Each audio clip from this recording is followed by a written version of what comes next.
Our next presentation will be on the next generation cinema, the hybrid theater. Our speaker is Mr. Ron Gillen from the Walt Disney Company. Ron is the technology manager for Walt Disney Animation Studios. As everyone heard, my name's Ron Gillen. I'm not used to speaking, so bear with me. I work for Walt Disney Studios, and I was tasked with building theaters. That's one of my jobs. I build theaters, I build production pipelines. I'm involved in every aspect of Walt Disney Studios presentations. Now, part of that was the invention of 3D stereoscopic as far as digital projection. And this happened 3 years ago. We were making Chicken Little. We just basically re-renovated our theater, and it was Christmas 3 years ago, and then we were tasked with doing 3D Chicken Little. It proved an enormous task. They gave us 3 weeks to prepare a theater in that had absolutely no 3D technology involved. Real D gave us the equipment to do that, to which we thank very much. But other than that, there was a total nightmare integrating everything else. One of the important things to do was to go through the history of the theater when we were going through this. So we learned from the past, and then we looked to the future. Now, sorry about this. Real D, although they were great, is not a simple plug-and-play device. It has to play nicely with our other film projectors that's in the booth, as well as the other digital projectors that's in the booth. For instance, there's a 1K projector, there's a 2K projector. They don't talk to each other very nice. And when people do presentations, they choose a 1K projector over a 2K projector. There were many obstacles to come across, to get over. By far, one of the biggest obstacles was digital projection itself. The studios are going total digital for many different reasons. The main reason is security more than anything else. With the old technology, we had to standardize, which what that actually meant was theaters themselves would not pay to show your movies, so to speak, our movies. They wanted a standard way of doing it, so they brought out standardization for 35 mil, which meant that any invention they come with after that had to work with existing equipment.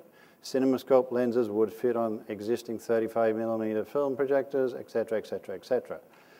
The digital realm come across, and this whole new euphorium of technicalities came into play, which we found extremely difficult. Enter the DCI spec, which is the equivalent, the modern equivalent of the old engineering spec. But far more, the reason studios are really going for this more than anything is the security. The DCI spec, as you can see over there, gives the opportunity for a studio to produce a digital cinema package. And what that means is they will produce all of the content. It will be encrypted from their servers. It will download onto a server at the local cinema, encoded. What that also means is by the time it gets to that server, the projector has to talk to the cinema server. They have unique IP numbers between devices. If none of those IP numbers hook up, this thing will not play, and it's produced a lot of problems for us trying to get this thing up and running. On top of that is we do digital watermarking. One good thing about digital cinema packaging too that we've done is, say for instance we release a movie and we've misspelt someone's name, it's very easy for us to go in and rectify it. The phenomenon of the home theater industry, now Disney took this by, they embraced it. They were the first to put their movies up on iTunes. It's continuing to grow so much that what we can see the future is that our delivery of the initial movie will not just go to theaters, it will be available for download to iTunes immediately. So you have the choice. Do I watch it on iTunes? Do I watch it at home on my widescreen TV? Or do I go to the local cinema and watch it? Which also brings in another question. The question is, what happens to the theaters of the future? Well, we're hoping that 3D takes off. These statistics may be wrong now, but they were right 1 month ago. So before anyone corrects me, as in Mr. Real D person at the back, they may be wrong right now. That's in the US.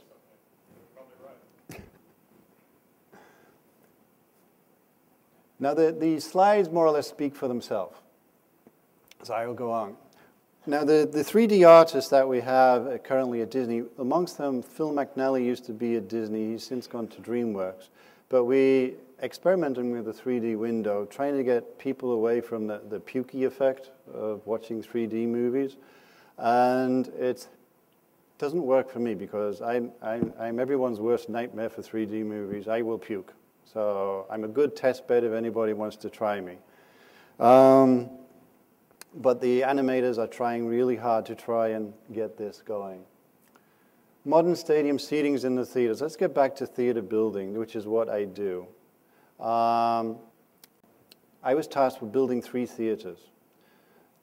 We asked several questions. Okay, what's going to be in these 3 theaters? What are we going to show?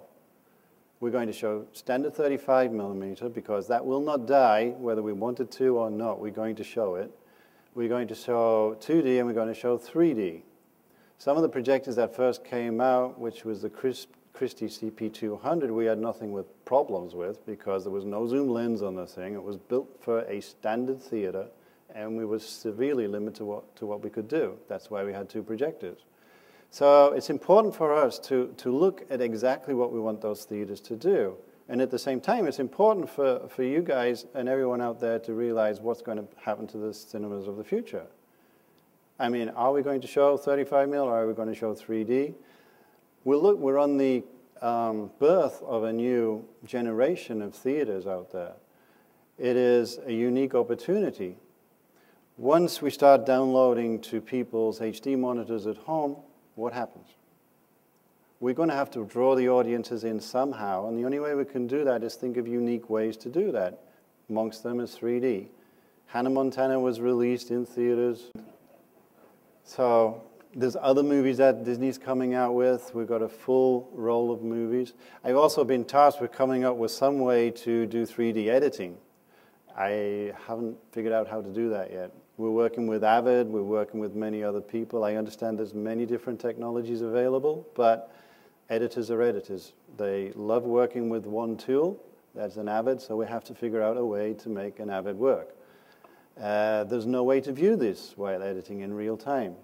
Normally the way that we do an image is we'll render it, and then we'll look at it on a 3D system, which is the theater normally, and then we have to go back, change it, re-render it, and go look at it again. That's time consuming, we can't do that. So we're looking at unique ways to do real-time viewing before rendering. These are typical viewing angles in theaters. All of these statistics interest me. They may not interest you, but this is, as I said, this is what I do for a living.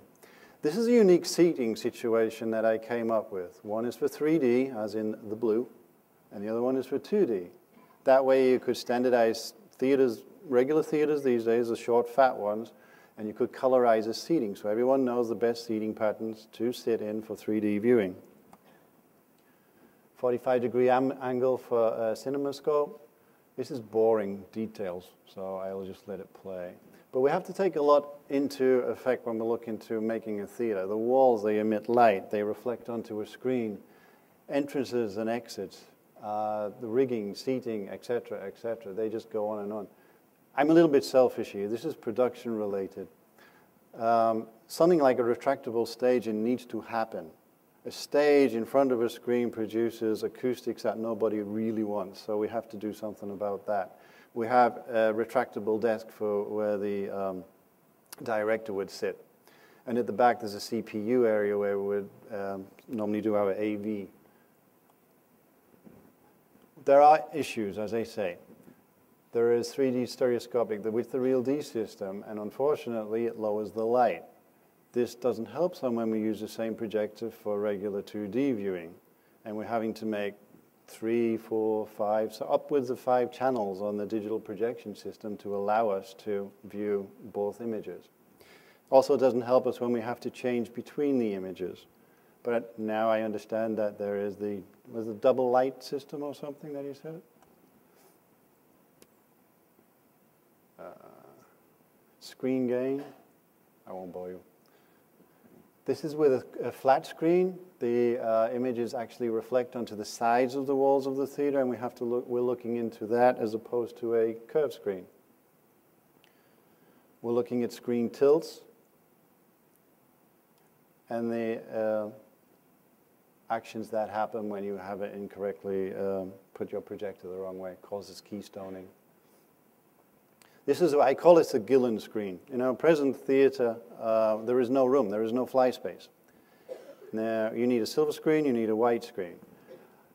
There is also other issues, which we've learned from our existing theater. Audio, for instance, goes through a micro-perforated screen.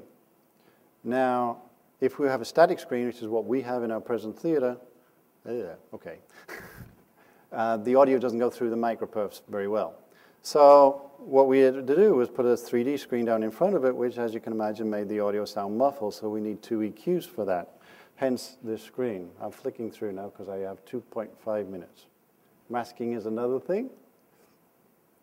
I call this the THX sale.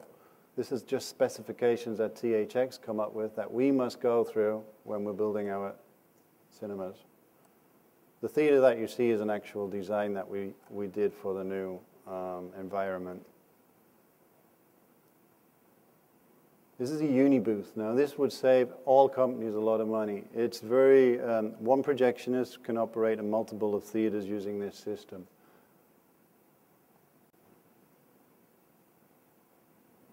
And these are all specifications for RealD and the conclusion. I can try to take a few questions, but if I can't answer it, I got to tell you.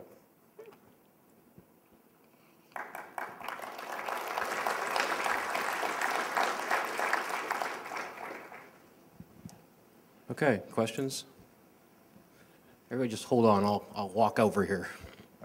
Man. There you are. Larry Hornbeck from Texas Instruments. The THX certification, that was an old idea that I thought had died a long time ago. Is that still alive? It's still alive. Well, who subscribes to it? I mean, none of the theaters are certified as far as I know. At least the ones I go to all look uniformly very bad.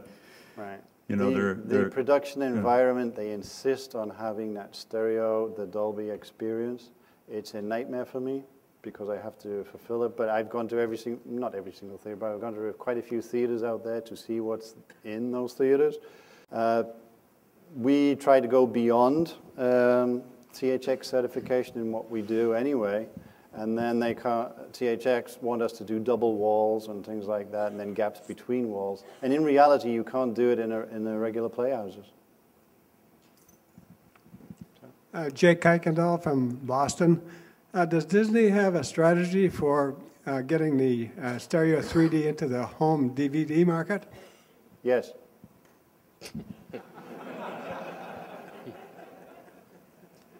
Okay, other questions?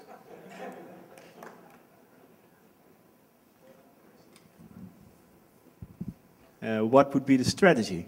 I can't tell you that. Anyone else want to try this? I encourage you to read the paper. That's what the human resources people tell me to say. No more questions? Any more questions, please? Okay. Thank you very much.